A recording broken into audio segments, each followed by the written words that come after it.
खुला विश्वविद्यालय र यसका बारे कुराकानी गरिने यो हो रेडियो कार्यक्रम आईसीए दूर शिक्षा। आईसीए दूर शिक्षा रेडियो कान्तिपुरमा सुनिराख्नु भएको छ। हरेक बुधबार साँझ 6 बजेदेखि 6:30 सम्म म राजेश पाण्डेको साथमा यहाँहरूले सुन्दै आइराख्नु भएको छ। आईसीए दूर शिक्षामा हामी शिक्षाका बारेमा कुराकानी गर्छौं, तर खुला विश्वविद्यालयबाट, ओपन युनिभर्सिटीबाट, खुला विश्वविद्यालय र यसबाट हामीले हाम्रो पढाइ लेखाइमा कसरी बढीभन्दा बढी फाइदा लिन सकिन्छ, हामीले हरेक हप्ता यही समयमा यो कार्यक्रममा कुराकानी गर्दै आएका छौं। आईसीए दूर शिक्षा प्रायोजक आईसीए काठमाडौँको ज्ञानेश्वरमा छ। विभिन्न कोर्सेस छन् आईसीएमा। तपाईले आफ्नो आवश्यकता अनुसार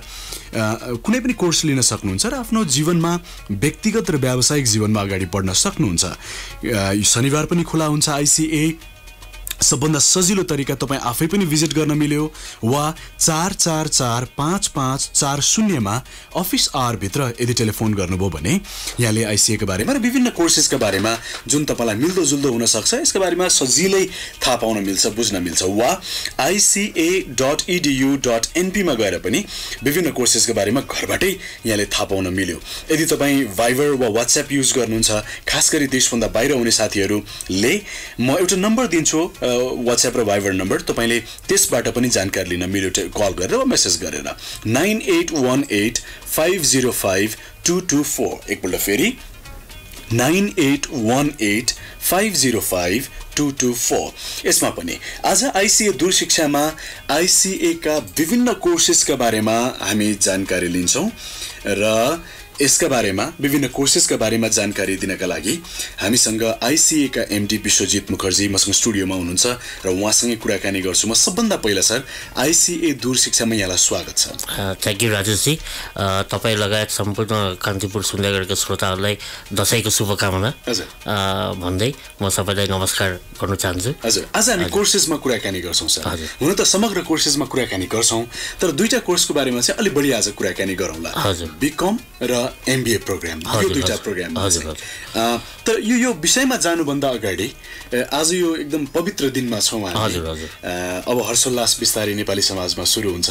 सबैजना किनमेलमा वा कहाँ जाने, के गर्ने, कसरी मनाउने, यसमा आजबाट मुड सेट हुन्छ। यस्तो बेला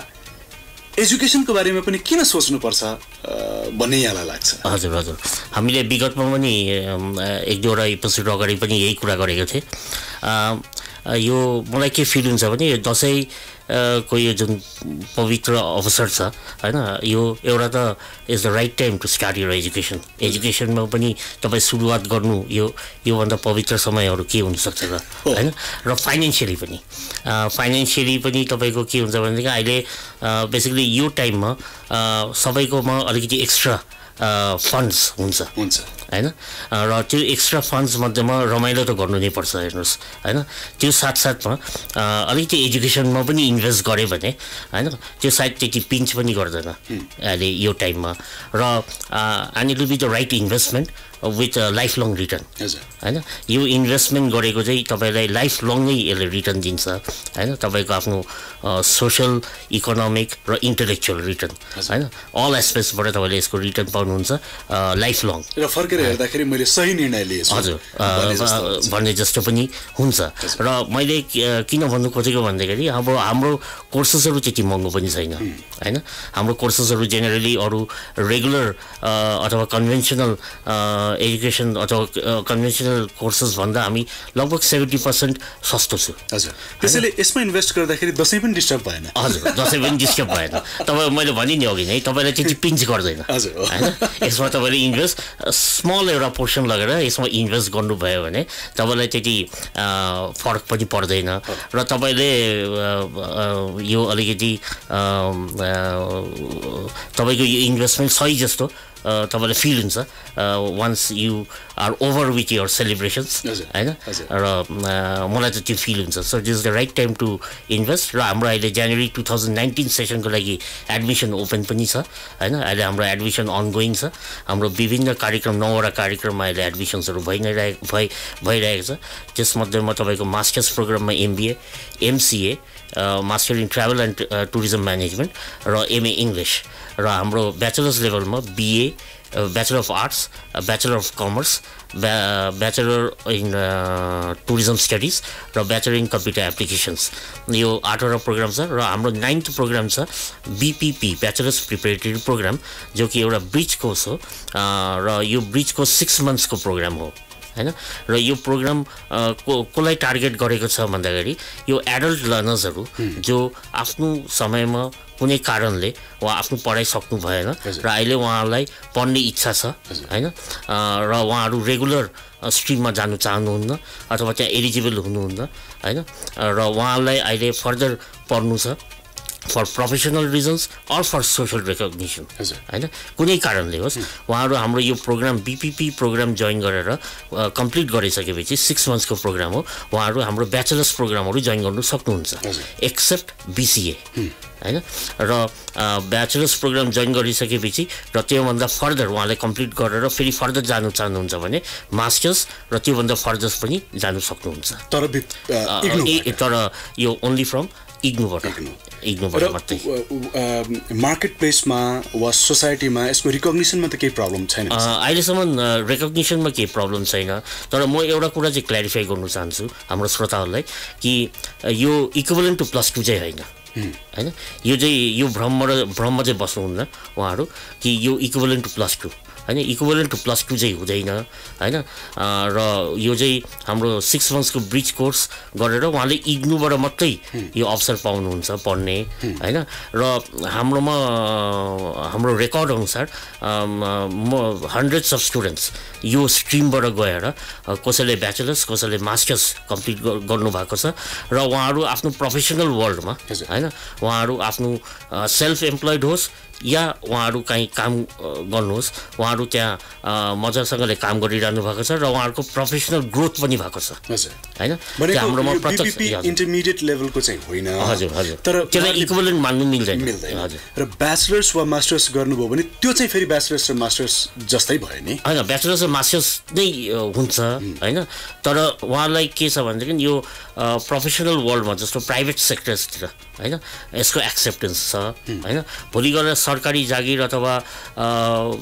मा जोइन गर्नु जानुभयो भने त्यहाँ सायद एक्सेप्ट नहुन सक्ला, किनभने बिकज उहाँको फर्मल एजुकेसनबाट +2 हुँदैन अथवा SLC भएको हुँदैन हैन। अथवा उहाँहरू गएर रेगुलर स्ट्रिममा गएर फेरि म यहाँबाट ब्याचलर्स सक्छु रेगुलर युनिभर्सिटीमा गएर कन्भेन्सनल युनिभर्सिटीमा गएर मास्टर्स गर्छु भन्दाखेरि त्यतिखेर उहाँले पाउनु नसक्नु सक्छ, किनभने उहाँको फर्मल स्ट्रिमबाट SLC अथवा +2 भएको हुँदैन हैन। तर यो चाहिँ हाम्रो इग्नुबाट नै गर्नुपर्ने हुन्छ। र अहिलेसम्म हाम्रो जति पनि लर्नर्सहरूले यो प्रोग्राम कार्यक्रम सकेर उहाँहरू ब्याचलर्स अथवा मास्टर्स प्रोग्रामहरू सक्नु भएको छ, उहाँहरू अहिले प्रोफेसनल वर्ल्डमा आफ्नो प्राइभेट सेक्टरमै भनौँ उहाँहरू चाहिँ मजासँगले प्रगति पनि गरिरहनु भएको छ। र अहिलेसम्म हाम्रोमा त्यस्तो कुनै केसेस आएको छैन कि मेरो यो एक्सेप्ट भएन यो डिग्री अथवा यसले गर्दाखेरि म अगाडि बढ्नु पाइनँ भन्ने चाहिँ आएको चाहिँ छैन। र यसको अर्को एउटा महत्त्व के छ भनेदेखि एट वान पोइन्ट अफ टाइममा गएर कोही मान्छेले एउटा पिन्च गर्छ हैन कि म आफ्नो टाइममा पढ्नु पाएन, तर काश म अहिले 40 इयर्स अथवा 50 इयर्सको एज छु, काश म ब्याचलर्स गर्नु पाएको भए पनि हैन मेरो एउटा सोशल रेकग्निसन हुन्थ्यो हैन। अथवा त्यो क्याटेगोरीले पनि हैन यसबाट बेनिफिट लिन सक्नुहुन्छ यो कोर्सेसहरूबाट हैन, र लिएको पनि छन् लिएका पनि छन्। सो त्यसरी हेर्दाखेरि त सरले कति राम्रोसँग जे हो त्यही भनिदिनु भयो। हजुर हजुर हजुर, जे फ्याक्ट हो त्यही जे हो त्यही भनिदिनु भयो। यहाँबाट यसरी गर्न मिल्छ यसरी मिल्दैन, यो सिन यस्तो देखिएको छ भनेर सबै कुरा भनिदिनु भयो। सर आज हुन त हामीले BCom र MBA प्रोग्राममा कुराकानी गर्छौँ, यसमा जानुभन्दा अगाडि हामी ब्रेकमा जानुपर्ने बेला भएको छ, तर ब्रेकमा जानुभन्दा अगाडि एउटा सानो कन्फ्युजन चाहिँ क्लियर गरौँ। MBA प्रोग्राम भन्दाखेरि सबैले आजको डेटमा चलेको प्रोग्राम भनेर बुझिराख्नु भएको छ, प्रिमियम प्रोग्रामको रूपमा ICA-मा पनि छ। BCom भन्दाखेरि अब यसलाई BBA ले रिप्लेस गरिसकेको छ नेपाली मार्केटमा झन्डै झन्डै। BCom भन्दाखेरि कतै पुरानो ट्रेन्डको पढाइ पुरानो एजुकेसन अपडेटेड भर्जन होइन भन्ने यदि कसैलाई भ्रम पर्दियो भने? हजुर, यो बेसिकली कस्तो छ भने BCom इज BCom को हाराहारीमा चाहिँ BBA भन्दा पनि BBS हजुर बीबीएस हो हैन र बीकममा हामीले के देखेको छु भने बीकममा हाम्रो एडमिसन्सहरु पनि धेरै बढ्दो क्रममा छ यो किन भनेदेखि जो कोर एकाउन्टिङमा जानु चाहनुहुन्छ हैन अथवा एकाउन्टिङ एन्ड फाइनान्समा जसले आफ्नो क्यारियर बनाउनु चाहनुहुन्छ उहाँहरुको लागि BCom is the appropriate course हैन र यो यसमा के छ भने बीकम म्यानेजमेन्टतिर त्यति फोकस हुँदैन हैन बीकम कोर्समा चाहिँ तपाईको फोकस हुन्छ मोर इन्टु कोर एकाउन्टिङ हैन सो अहिले फाइनान्सको क्यारियर पनि हैन इज अ बिग क्यारियर हैन र त्यसले गर्दाखेरि बीकमतिर पनि अहिले जोइन गर्ने ट्रेन्ड बढ्दो क्रममा छ सरले मलाई अफ एयरमा अघि प्रोग्राम स्टार्ट गर्नुभन्दा अगाडि पनि भनिराख्नु भएको थियो हजुर हामीले सोचे भन्दा राम्रो एडमिसन्स बीकममा भइराछ र आईसीए को जुन यो हिस्ट्री छ त्यसमा यसको नम्बर्स बिस्तारै बढ्दै गइरहेछ सो यसलाई अब हामीले आउटडेटेड भन्नु मिल्दैन कि यो धेरै अपडेटेड कोर्स अझ बढी स्पेशलाइज्ड कोर्स प्रोग्रामको रूपमा छ यसमा अझै कुराकानी गर्छौं सर र एमबीए प्रोग्राममा पनि एउटा ब्रेक लिउँ र ब्रेकपछि फर्केर आउँदा थप कुराकानी गर्छौं तर झण्डै साँझ 6:30 सम्म आईसीए दूर शिक्षा यो कार्यक्रम रेडियो कान्तिपुरमा सुन्दै गर्नुहोला अझै पनि रेडियो कान्तिपुरमा आईसीए दूर शिक्षा सुन्दै हुनुहुन्छ म राजेश पाण्डे र आईसीए का एमडी विश्वजित मुखर्जी मसँग स्टुडियोमा हुनुहुन्छ प्रायोजक आईसीए काठमाडौँको ज्ञानेश्वरमा छ विभिन्न प्रोग्राम्स आईसीए मा पढ्न पाइन्छ तपाई आफै पनि भिजिट गर्न मिल्छ 444550 यो आईसीए को टेलिफोन नम्बर अफिस आवर भित्र यहाँले टेलिफोन गर्न मिल्यो तर विदाको समय जुन चलिरहेछ यसमा चाहिँ छैन यसपछि तपाईले लगत्तै टेलिफोन गरेर बुझ्न मिल्यो ica.edu.np मा गरे पनि घरै बसेर आईसीए पनि पुग्नु परेन तपाईले विभिन्न कोर्सेसका बारेमा सजिलै जानकारी लिन मिल्छ त्यसका अलावा भाइबर र व्हाट्सएप नम्बर पनि छ 9818505224 खास गरी देशभन्दा बाहिर बसेर हामीलाई सुनिराख्नु भएको छ भने तपाईले सम्पर्क गर्ने आईसीए मा सजिलो माध्यम हुन सक्छ 9818505224 र आज हामी आईसीए को विभिन्न कोर्सेसमा त कुराकानी गर्दैछौं बीपीपी मा अलिकति समय लगाएर कुराकानी गर्यौं बीकम भर्खर सुरु गरेको थियो र एमबीए मा कुराकानी गर्ने बाँकी छ सो बीकम स्पेशलाइज्ड यदि अकाउन्टिङ को नलेज कसैले राख्नु छ वा त्यहाँ शार्पन द श गर्न छ भने बीकम भइहाल्यो BCom is the right programme यसको ड्युरेसन के हुन्छ सर कसरी पढाइ लेखाइ गर्ने हो यसको बारेमा पनि हजुर यो हाम्रो बीकम चाहिँ 3 इयर्स प्रोग्राम हो र यो 96 क्रेडिटको प्रोग्राम हो 32 क्रेडिट्स पर इयर पढ्नुपर्ने हुन्छ एकजना लर्नरले र अल्टिमेटली 96 क्रेडिट प्रोग्राम कम्प्लिट गर्यो भने उहाँलाई बीकम डिग्री अवार्ड हुन्छ र यो 96 क्रेडिट उहाँले 3 इयर्समा मिनिमम 3 इयर्स र म्याक्सिमम 6 इयर्स लगाएर उहाँले कम्प्लिट गर्नु सक्नुहुन्छ यसको लागि एलिजिबिलिटी हाम्रो बीकमको लागि चाहिँ +2 हो हैन +2 फ्रम एनी स्ट्रिम है र +2 पनि छैन अथवा एसएससी सम्म पनि सक्नु भएको छैन भनेदेखि उहाँले फेरि हाम्रो त्यो बीपीपी को स्ट्रिमबाट पनि बीपीपी कम्प्लिट गरेर बीकम जोइन गर्नु पाउने हुनेछ हैन र त्यसैकारण बीपीपी मा पनि हाम्रो एउटा अकाउन्ट सम्बन्धी एउटा कोर्स नै छ यसको लागि तयार गर्नको लागि हैन सो त्यो अप्ट गरेर उहाँले फेरि 6 मन्थ्स पछि त्यो बीपीपी कम्प्लिट गरेर बीकम जोइन गर्न सक्नुहुन्छ ओके कति वर्ष भित्रमा कम्प्लिट गरिसक्नु यो 3 इयर्समा मिनिमम 3 इयर्स म्याक्सिमम 6 इयर्स भित्रमा उहाँले कम्प्लिट गरिसक्नुपर्छ ओके जसरी आईसीए ओपन युनिभर्सिटी को डिफरेंट कोर्सेसहरु राखिराखेको छ सर एभ्रीडे पढाइ त हुँदैन तर जुन सैटरडे काउन्सलिङ क्लासेसहरु हुन्छ त्यसमा बीकम को पनि हुन्छ हजुर बीकम को पनि हुन्छ बीकम को हाम्रो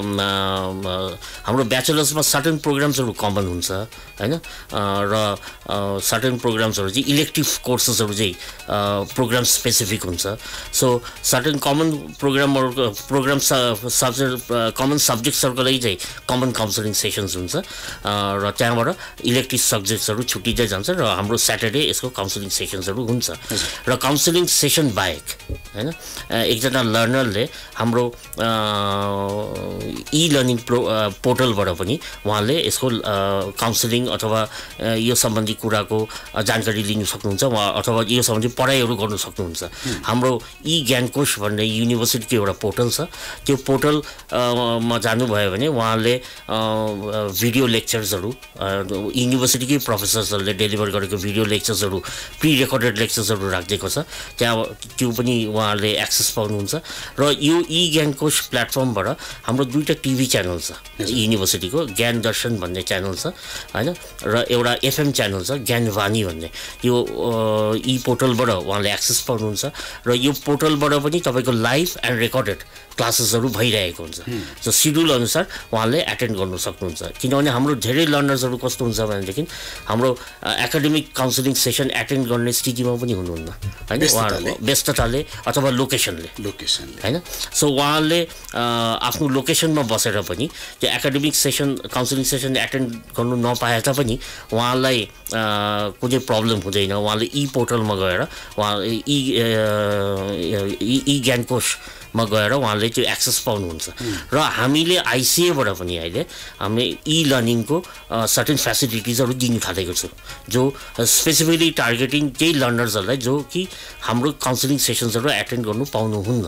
हैन सो हामीले पनि त्यहाँ प्री रेकर्डेड लेक्चर क्लासेसहरू हामी आफ्नै प्रोडक्सनबाट पनि हामी प्रोभाइड गर्नु थालेको छ सर देशभन्दा बाहिर कोही हुनुहुन्छ भने हजुर उहाँले पनि यो एक्सेस पाउनुहुन्छ यो कोर्स जोइन गर्न मिल्छ हैन यो नन प्र्याक्टिकल कोर्स भएकोले गर्दाखेरि यहाँ एटेन्डेन्स म्यान्डेटरी हुँदैन सो उहाँले पनि जोइन गर्न सक्नुहुन्छ र उहाँले टाइम टु टाइम आफ्नो हाम्रो डेडलाइन अनुसार उहाँले असाइनमेन्ट्सहरू जम्मा गर्नुपर्ने हुन्छ र उहाँले एक्जामको जुन कुरा हुन्छ एक्जाम दिनुपर्ने हुन्छ एक्जाम उहाँले अहिले इग्नु तपाईँको अराउन्ड 15 कन्ट्रिजमा प्रेजेन्ट छ त्यो 15 कन्ट्रिज मध्येमा कुनै कन्ट्रीमा हो भने त उहाँलाई प्रब्लमै भएन हैन त्यही नियरेस्ट इग्नु सेन्टरमा गएर उहाँले एक्जाम दिन सक्नुभयो अथवा उहाँ कुनै एउटा कन्ट्रीमा हुनुहुन्छ जहाँ इग्नु सेन्टर छैन भनेदेखि उहाँले नियरेस्ट कन्ट्रीमा गएर पनि दिन सक्नुभयो अथवा नेपाल आएर पनि दिन सक्नुहुन्छ र यो दिने हाम्रो यस्तो टाइपको यो क्याटेगोरीको लर्नर्सहरू पनि धेरै छन् जो कि आफ्नो भ्याकेसन्सहरू त्यसरी नै मिलाएर आएको हुन्छ हैन हाम्रो जुन र डिसेम्बरमा हाम्रो एक्जाम्स हो हैन जुन र डिसेम्बरमा एक्जाम हाम्रो फिक्स नै छ है र यो 3 मन्थ्स पहिला नै यो रुटिनहरू डिक्लेयर भइसकेको हुन्छ सो हाम्रो लर्नरहरूलाई आफ्नो ट्राभल सिड्युल मिलाउनु पनि गाह्रो हुँदैन हैन उहाँले प्री प्लान गरेरै त्यसरी आएर आफ्नो भ्याकेसन पनि मनाउने र आफ्नो एक्जाम पनि एटेन्ड गर्नु सक्नुहुन्छ र त्यो गरि पनि रहेछ धेरै लर्नर्सहरूले सर हामी एमबीए प्रोग्राममा छौं अब समय पनि छोटो छ त्यसमा एमबीए प्रोग्रामको बारेमा पनि कुराकानी गरौँ एमबीए त प्रिमियम प्रोग्रामको रूपमा आईसीए मा छ र अट्र्याक्सन पनि एमबीए मा छ किनभने काम गर्ने समय नहुनेहरुको लागि यो प्रोग्राम त्यो पनि आईसीए जस्तो प्लेटफर्म वरदान नै भएको छ सर यो प्रोग्रामको बारेमा अलिकति यसको डिटेलमा अलिकति यो प्रोग्राम हाम्रो MBA programme is a 2 years programme र यसको एलिजिबिलिटी भनेको ब्याचलर्स डिग्री विथ 50% पर्सेन्टेज हुनुपर्छ हैन यति हो यसको रिक्वायरमेन्ट र यो हाम्रो 2 इयर्स प्रोग्राम हो 2 इयर्स प्रोग्राम मध्येमा 21 सब्जेक्ट्स पढ्नुपर्ने हुन्छ र उहाँहरुको यसमा स्पेशलाइजेसन 4 वटा एरिया छ एउटा तपाईको मार्केटिङ एउटा अपरेसन म्यानेजमेन्ट एउटा फाइनान्स र एउटा ह्युमन रिसोर्स हैन यो 4 वटा मध्येमा कुनै एउटामा स्पेशलाइज गर्न सक्नुहुन्छ है यो हाम्रो एमबीए प्रोग्रामको चाहिँ यति नै हो यो 21 सब्जेक्ट्सहरु चाहिँ उहाँले पढ्नुपर्ने हुन्छ यसमा कस्ता ब्याकग्राउन्ड हजुर यसमा बेसिकली एमबीए मा आउने भनेको मेनली हामीले के देखेको छ भनेदेखि working professionals those were in the managerial positions हैन म्यानेजरियल पोजिसन्स अथवा those were aspiring to be managers हैन उहाँहरु यो प्रोग्राममा आउने गरेको छ हैन र यो सेक्टर कुन सेक्टर भन्नुहुन्छ भनेदेखि यो सेक्टर बढ्दो आउने चाहिँ तपाईको ब्याङ्किङ र फाइनान्स सेक्टरबाटै मान्छेहरु आउने गर्छन् तर good chunk of people also comes from other sector भनेको जसले यो एरियामा करियर बनाउन चाहन्छ अथवा भन्नुहोस् कोही एकजना हस्पिटलमा हुनुहुन्छ उहाँ एक म्यानेजरियल पोस्टमा छ हैन उहाँलाई पनि एमबी चाहिएको छ हेर्नुस् हैन it's not only banks or financial sectors हैन कोही एभिएसन इन्डस्ट्रीमा हुनुहुन्छ उहाँ मिड लेभल म्यानेजर अथवा म्यानेजर लेभलमा हुनुहुन्छ अथवा to be a manager aspiring to be in a managerial position हैन उहाँहरु कुनै पनि सेक्टरबाट हैन हुनुहुन्छ भनेदेखि उहाँहरु आउन सक्नुहुन्छ र अथवा आउँछ पनि हाम्रो भेरियस सेक्टरबाट छ तपाईको एभिएसन हस्पिटालिटी इन्डस्ट्रीबाट पनि छ एभिएसन इन्डस्ट्रीबाट पनि छ टुरिज्म इन्डस्ट्रीबाट पनि छ हैन तपाईको मेडिकल इन्डस्ट्रीबाट पनि हाम्रो even some doctors are pursuing हामीसँग MBA पर्स्यु गरिरहेको छ हैन र झट्टै सुन्दाखेरि त मिल्दैन सर हजुर डाक्टर्सलाई किन चाहियो र MBA वा इन्जिनियर्सलाई किन चाहियो र MBA भन्ने हुन्छ हजुर कहाँ उहाँहरूलाई सपोर्ट गर्छ यसले यो बेसिकली कस्तो छ भने अहिले एकजना प्रोफेसनलले डुअल पोजिसन ह्यान्डल गर्नुपर्ने अवस्था छ भनेको आफ्नो नलेज वा एरिया एकातिर छ हजुर सँगसँगै त्यो अर्गनाइजेसन पनि म्यानेज सँगसँगै उसले एउटा अर्गनाइजेसन अथवा उसको आफ्नो एउटा युनिट लाई पनि म्यानेज गर्नुपर्ने अवस्था छ हो हैन थ्यांक यू सर आज स्टुडियोमा आइदिनु भयो यहाँलाई ह्यापी दशैं र यहाँ धेरै धन्यवाद sir thank you so much उहाँ हुनुहुन्थ्यो ICA का MD विश्वजित मुखर्जी आज हामीले विभिन्न प्रोग्राम्समा कुराकानी गर्यौं ICA प्रायोजक हो काठमाडौँको ज्ञानेश्वरमा छ 44455540 यो ICA को टेलिफोन नम्बर ica.edu.np मा गएर पनि विभिन्न जानकारी लिन मिल्यो वा 9818505224 यो भाइबर र WhatsApp नम्बर हो ICA को यहाँले जानकारी लिन मिल्छ दशैंको बीचमा ICA बन्द छ तर लगत्तै तपाई आएर आफ्नो एडमिसन्स लिन मिल्यो पैसा भएकै बेलामा ICA दूर शिक्षा सुनिदिनु भयो यहाँहरुले संसारभरिबाट यहाँहरु सबैलाई धेरै धेरै धन्यवाद